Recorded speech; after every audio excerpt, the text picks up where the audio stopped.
Good evening and welcome to Poland Daily. I'm Natalia Moczulska and this is the news.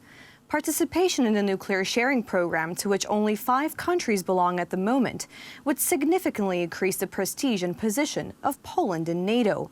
From China through Europe to North America, the world media has written extensively about what Polish President Andrzej Duda told Gazeta Polska about Poland's nuclear ambitions. President Andrzej Duda, in an interview with Gazeta Polska, announced that Poland will seek participation in the nuclear sharing program.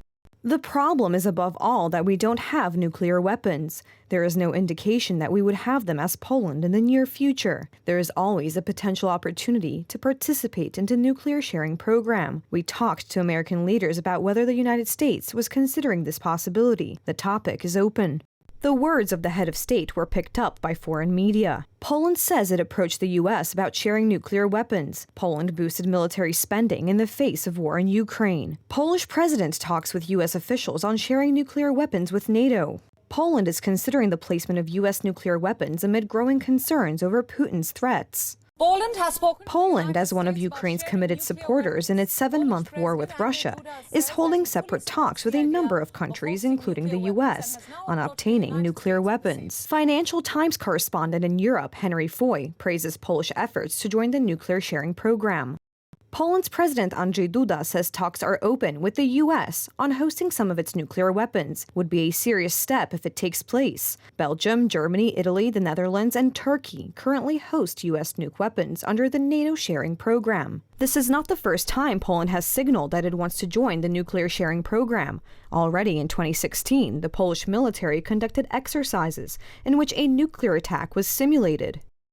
If we look at this in a broader strategic and political aspect, first of all, here is a clear signal that resonates from Poland to the Western world, to politicians. But above all, this signal is also directed to the East, to Vladimir Putin.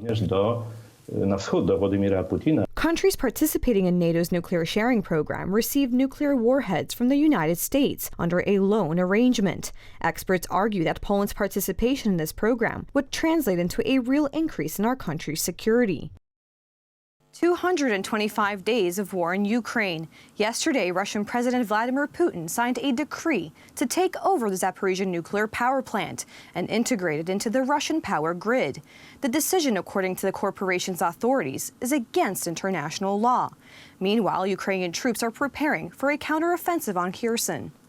Russian artillery continues to fire on Zaporizhzhia. Missiles damaged several buildings, including civilian ones. 2 people were killed in the attack. In the last 24 hours, the occupiers attacked a total of over 30 towns in Ukraine. Our understanding is that these 2 mechanisms are complementary. So for war crimes, once again, for crime of genocide and crimes against humanity, the ICC is the best solution because it's in place already. It's international judiciary independent institution. But for the crime of aggression, which was the mother and is the mother of all these war crimes. Dozens of destroyed vehicles and several hundred kilometers of land liberated from Russian occupation. These are the result of the Ukrainian counteroffensive carried out in the Donetsk region. Ukrainians seized, among others, Liman and the main crossing through Donetsk towards Słowiańsk. I remember one of the Russian controls. "Stop, why are you coming here?" I replied, "This is my homeland. I'm going to visit my parents." He growled, "I don't want to see you here again. For the last 3 months, I have been afraid of leaving the house. I went out on the street for the first time in a month and a half. When I saw our boys, I felt great joy." There are signs of rebellion in some units of the Russian army, which are a sign of a generally declining morale. The soldiers called up in the recent mobilization received weapons from 50 years ago, and they described the lack of accommodation as inhumane conditions. Commanders treat us like cattle. We are not trained. We only eat what we buy ourselves. We have already spent a fortune on food. We are in a bad mental state. No medical commission was conducted. 90% of us are sick. We mainly suffer from fever or pneumonia. Not a single weapon is registered, which is against Article 222 of the Russian Criminal Code. Assault rifles are unwritten from storage and not accounted for anywhere. President Vladimir Putin demands that Minsk join the war. As an argument, it provides the provisions of the Collective Security Treaty Organization, pursuant to which its members are obliged to protect the other states of the agreement. Russia is pressing Belarus to join the fight. Lukashenko tries to play with the Kremlin, but Putin threatens him with death or removal from power. It seems to me that Alexander Lukashenko reads well the mood of Belarusian public opinion, which is generally opposed to involvement in the war.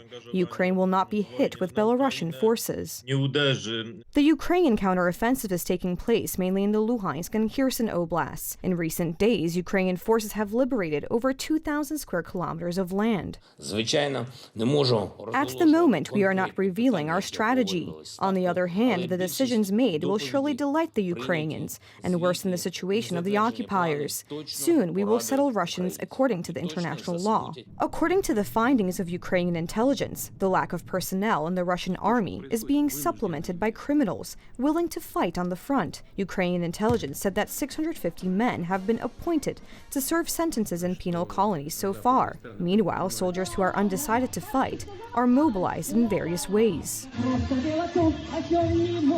On Monday, Deputy Prime Minister and Minister of State Assets Jacek Sasin appealed to local governments for help in the distribution of coal imported by PGE Paliwa and Węglokoks.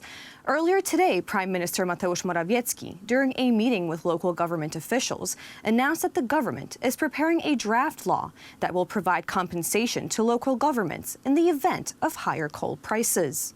As Prime Minister Mateusz Morawiecki said, the compensation is intended to help finance the transportation of coal to a location that the local government chooses as its local distribution point. So if imported coal costs 2,500 or 2,300 zloty, we will subsidize the difference to local governments so that there will be enough to transport it to the location. We demand full cooperation. However, participation in the program for the distribution and sale of coal by local governments is optional. I was mayor for 8 years. If I was still mayor of Malbork, I can't imagine not giving a helping hand.